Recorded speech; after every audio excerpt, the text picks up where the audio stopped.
We're going to get into this today. We're doing this series called Red Letter Day, and we're talking about the words that Jesus said from the cross. The red letters, the words that came from his mouth from the cross. I used to live in Jasper, Missouri. I love living in Jasper, Missouri. But man, how many of you lived in a small town, ever lived in a small town growing up?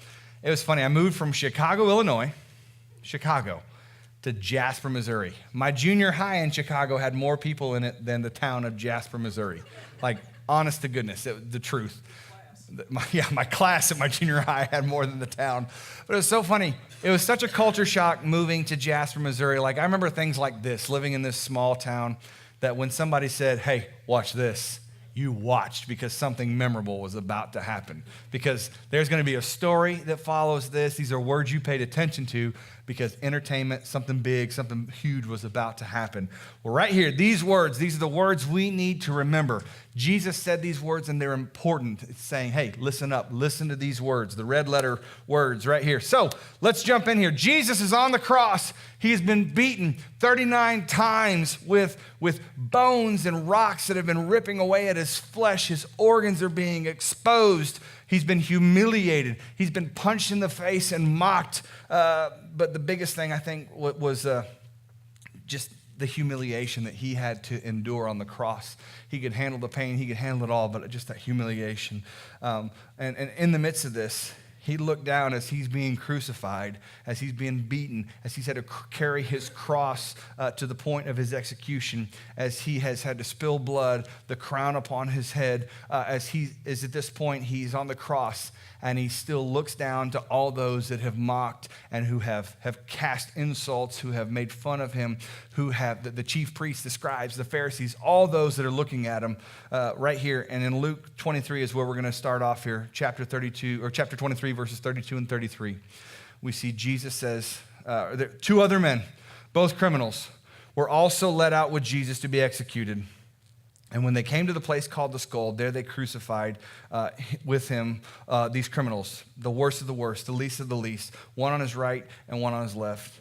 And at this point right here, as Jesus is enduring this, if this was me and my Father was God, I would be expecting retribution, revenge, justice. You know, I would be saying things like, God, Dad, bring down the boom, bring the thunder, nuke them. Like, you remember as a kid, ever like threatening another kid with your dad? Like, my dad will beat up your dad.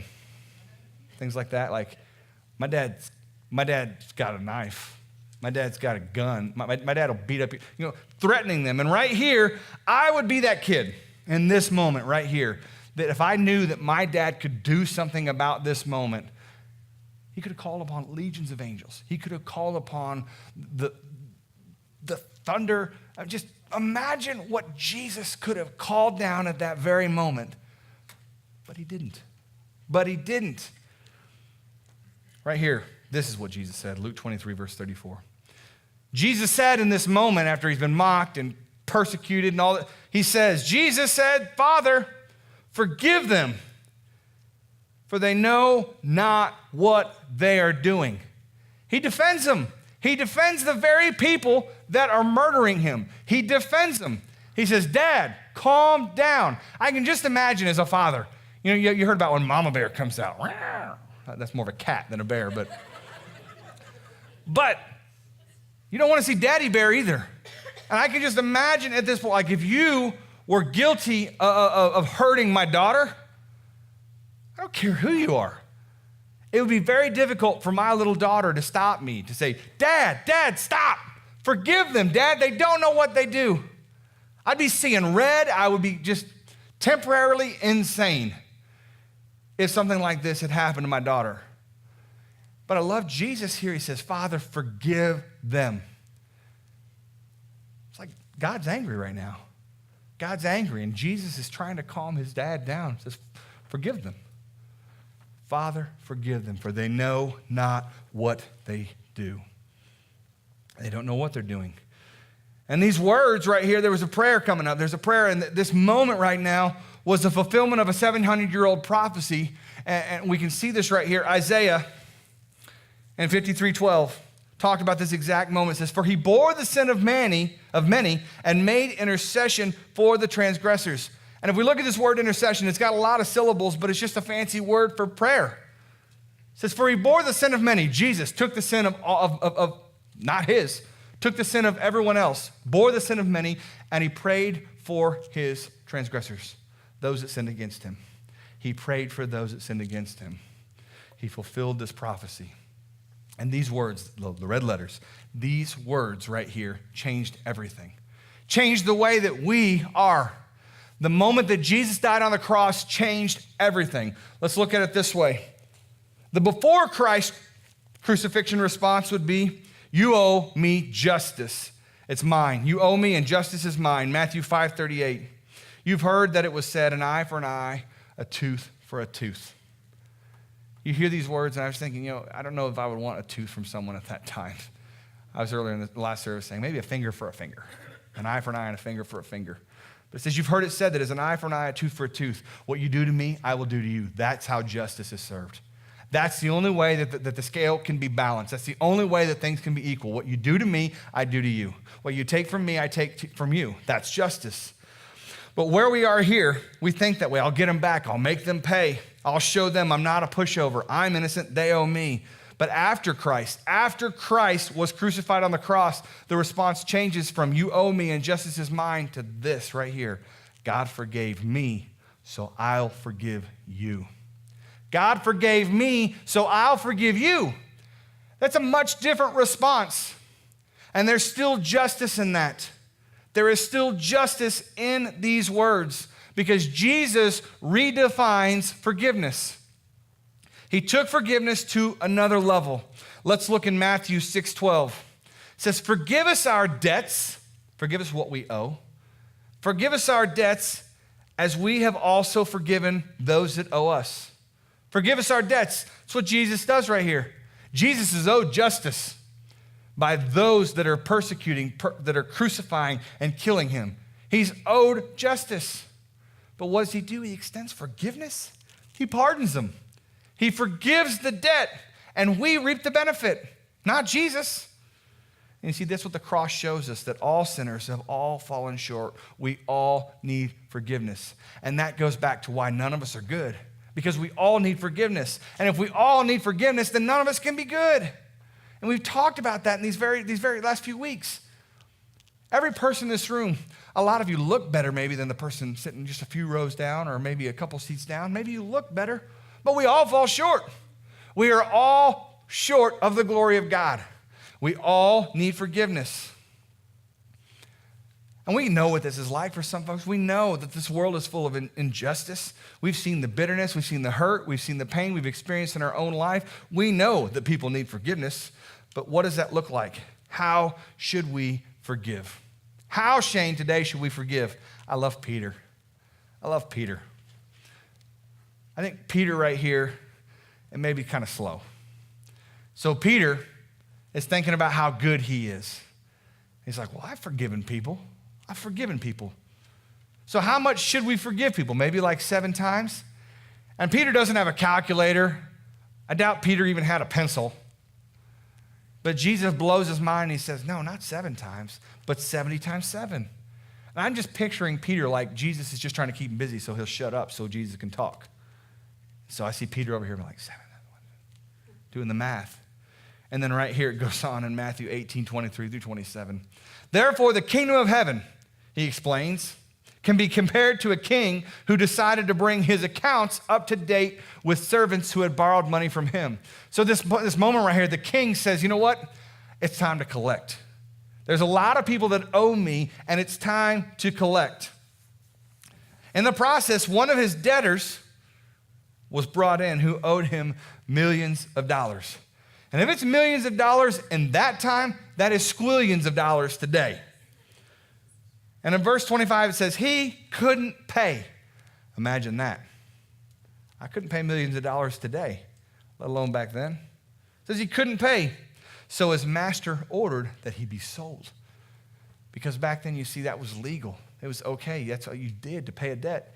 You could be sold into slavery. Can you imagine what today would be like if we could be sold into slavery if we owed money? Without a show of hands today, just think mentally, how many of you owe money to a credit card? How many of you have some people are like, I do. I'm good. How many of you have a mortgage?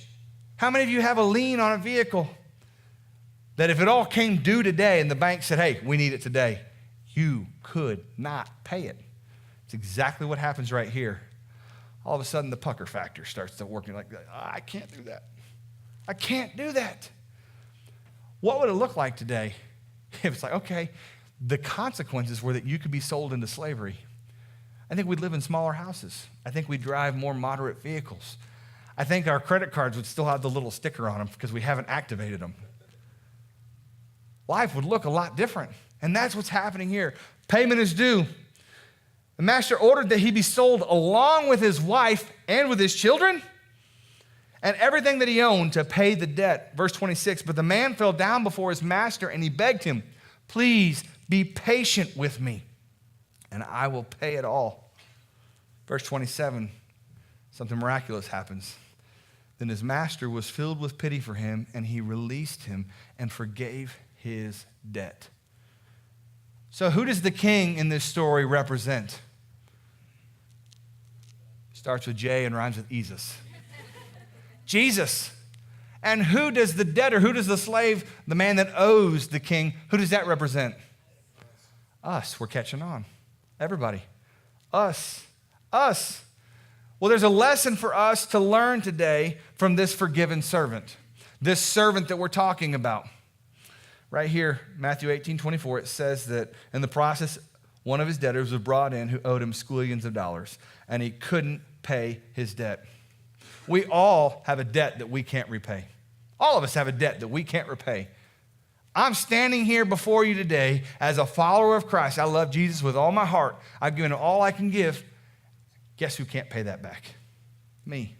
I stand here today with a debt that I can't repay. And I'm not talking about a mortgage. I'm not talking about a pair of shoes. I'm not talking about 5 easy payments on a Snuggie. I'm not talking about any of these things. But there's a debt that I can't repay, and I'm talking about sin. There's no way that I could repay the debt of my sin. There's only one way that could be done, and God paid it for us through his son, Jesus Christ. There's other ways, though, that we're in debt, that we experience debt. Everyone ever have a friend who's offended you? Anyone in this room ever been offended today? Hands are kind of like me.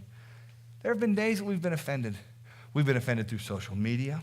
We've been offended by our government. We've been offended by the teachers in our children's schools. We've been offended by coaches. We've been offended by our friends. We've experienced offense. I have been offended. But an offense is a funny thing. You can't go back in time and change an offense. You offended me. You hurt my feelings. And no matter what you do, you can't unhurt them. You can't go back. You can't unhurt those feelings. Because there's times that the debtor can't always repay. Just in this situation right here, like, I said, if I owed squillions of dollars or just my mortgage came due, I couldn't pay it all. I couldn't pay it all. Has anybody ever done something that you've had a debt that you couldn't repay? I'll tell you about one. In my life. For a little bit when I was younger, about 19, 20 years old, I worked at Eagle Pitcher. I worked at Eagle Pitcher. And I started off with this really low, not big deal job. I was an intern through the summer, and I was cleaning out sheds, and I got poison oak, poison ivy. It was awful. It was hot. It's one of those jobs that, justifies getting an education. It's like, okay, I get it. I need an education. But through that summer there, I worked my way up to get a little bit of forklift time. They let me drive a forklift. It was awesome. So there's one day that there was this large press that needed to be moved, and this thing was huge. I mean, we would put everything, they're made to bend metal, but we would put everything. Like, hey, you got an orange? Let's put an orange in there, see what it does. And we put our lunch in there, we put ramen noodles, cans of pork and beans, and just to see what it would do. But anyways, this press had to be moved. And I was like, I'll move it. And so this machine, that we put it on top of a pallet, and I pick it up with a forklift. And this thing's probably 9, 10 feet high, about 7 feet wide, and I'm moving this, carefully moving this lift. Well, this lift had to go around a corner, And I was carefully driving this forklift around a corner. But as I turned that corner, I turned it a little bit too aggressively. And I dropped this lift. And it didn't just like fall like down. Like it completely turned over, hydraulic oil everywhere, just nasty, bad juju. And I remember driving this thing going like, uh-oh. And I was trying to figure out what the cost of this thing was, like trying to be, without trying to be too obvious. Like, oh man, what do you think something like that costs? And they're like, well, when we bought it, it was around $120,000. Now I don't know what it's worth. And I mean, it shattered the concrete. This thing was huge. Concrete was busted. Had to put all like cones for what Shane had done. Like there's a saying in my life, it's called Shane Happens, and it started long before you ever knew me. But in that moment, I was in need of something because there was nothing that I could do to repay what that cost. I owned an 89 Dodge Daytona, an English Bulldog, and a mini fridge. Like, that's all I had to my name. And I was living paycheck to paycheck. I was pretty partial to that dog. But my point is I couldn't repay that debt. Anybody ever experienced something like that in their life? I see a few people. Okay, you come up and tell your story. But you know what that's like? But here's the thing. Here's what can happen. The debtor can't always repay, guilty. But the offended can always show mercy. The offended can always show mercy. Matthew 18:27. Then his master, filled with pity for him, released him and forgave his debt.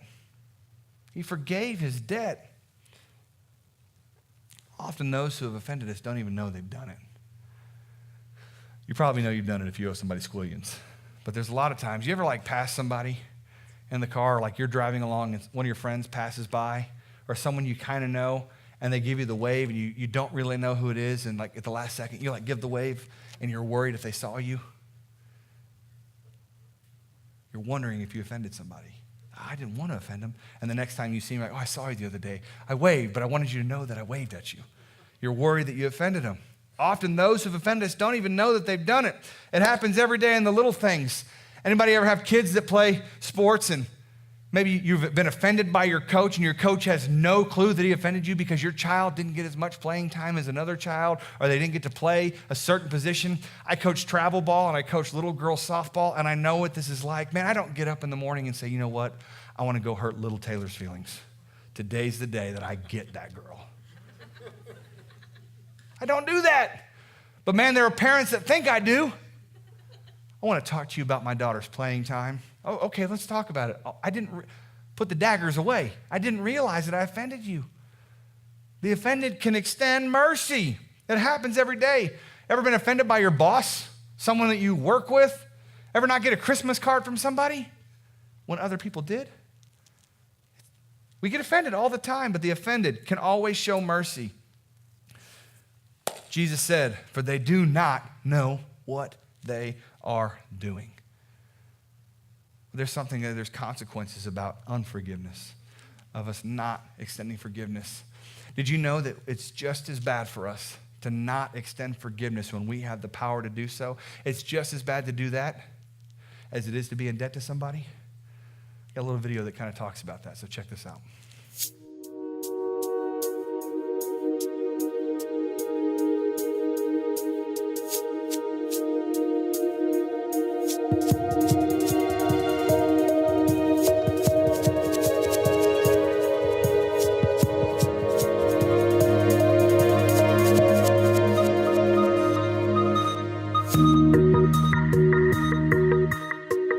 So the servant, he's just been forgiven this tremendous debt. We're talking millions of dollars. He's just, I'm free, man, I got no debt.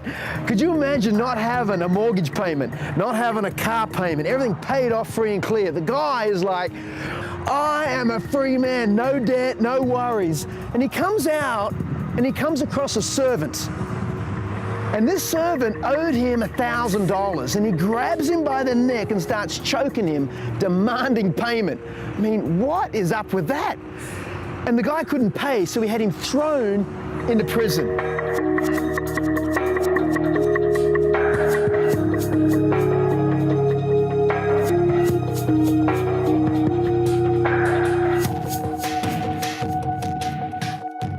So then the king hears about this, who had forgiven him that huge, tremendous debt. And he calls him before him and says, you evil servant.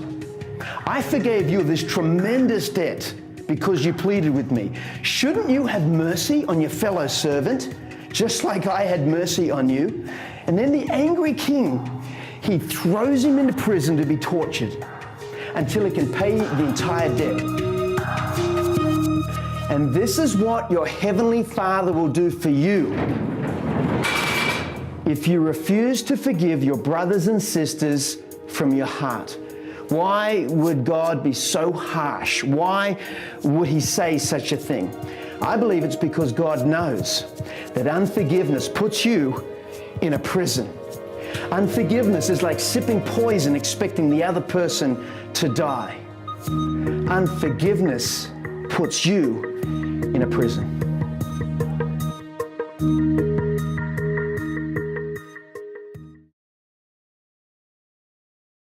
So unforgiveness puts you in a prison. You have the ability to forgive someone and you don't do that. You're just as guilty. And I know that for a lot of us today, we hear these words and we think, okay, Shane, maybe that's easy for something simple. Somebody cut us off, somebody wronged us, they didn't give our child enough playing time. That's easy to forgive. But what about when the offense is too big? What about when the offense seems too big to forgive? Because it happens. Sometimes we feel that Shane doesn't understand. That God, you don't understand. What do you do when you've experienced something so bad that you don't have the power to forgive somebody? Abuse.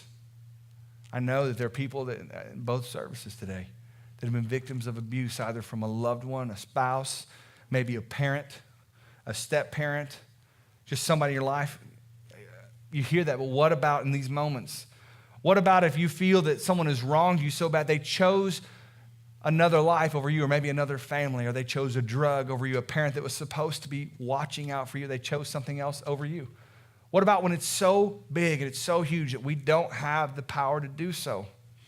And I know that it's not easy. I understand that. I know what that's like. I don't stand here today like I've lived this life. It's just, man, I didn't grow up a Cleaver life. I had a 17-year-old mom. Man, I moved all the time. I can't even tell you how many elementary schools I went to. I went from Chicago to Jasper, back to Chicago. Lived in Houston for a little while, all over Houston, all over Chicago, and then moved to I just know. Life isn't rainbows, and I get that. But here's the beautiful thing about this. The beautiful thing is that Jesus' love is greater than any offense. Jesus' love is greater than any offense. I love this in Matthew 18:33. He says, shouldn't you have mercy on your fellow servant just as I had mercy on you? Shouldn't you have mercy on your fellow servant just as I had mercy on you? We have to extend mercy because God's love is that great. Jesus himself was betrayed by Judas. He was falsely accused in his trial. He was rejected by his disciples. He was abused and crucified. He was humiliated at the cross, yet he still said in that moment when justice could have been served, he said, no, Father, forgive them. Father, forgive them. Forgive them now. They don't know what they do. And I love this verse, Matthew 6:14 and 15. For if you forgive men when they sin against you, your heavenly Father will also forgive you. But if you do not forgive men for their sins, your Father will not forgive you of your sins. And what we have to do in our lives, as hard as it is, we have to choose to forgive. And I know that there's a lot of people today, you're hearing these words, and there's somebody in our life that we are withholding forgiveness from. Maybe our parents are divorced and we're still bitter from that. Maybe we've been through a divorce and we're bitter with our ex, or we're bitter with whatever. I don't know. Maybe we've been hurt by a church. Maybe we've been hurt by a teacher, a coach, whatever. I don't know. Whatever that, fill in the blank for your life, what that looks like. Whatever that looks like for you. And as hard as it is, we have to choose to forgive. And you may stand here today and sit in the seat and say, I choose today. I could never forgive. You don't know what that's like. It's impossible for me to do that. We have to make this choice to realize this, that as a man, some things are impossible, but with God, nothing is impossible. And today, as we sit here, you're right. Man, I sat in a counseling session for 4 hours the other night with a woman experiencing a lot of hurt, a lot of pain, and it's not easy to forgive. I know what that's like, but I'm going to end with this. It starts with this. It starts with prayer. It starts with prayer. And listen to these words. There's words that you remember today. Remember this. As you pray, your prayers may or may not change the other person, but your prayers will always change you. Your prayers may not ever affect or change the other person, but your prayers will always change you. Let's pray.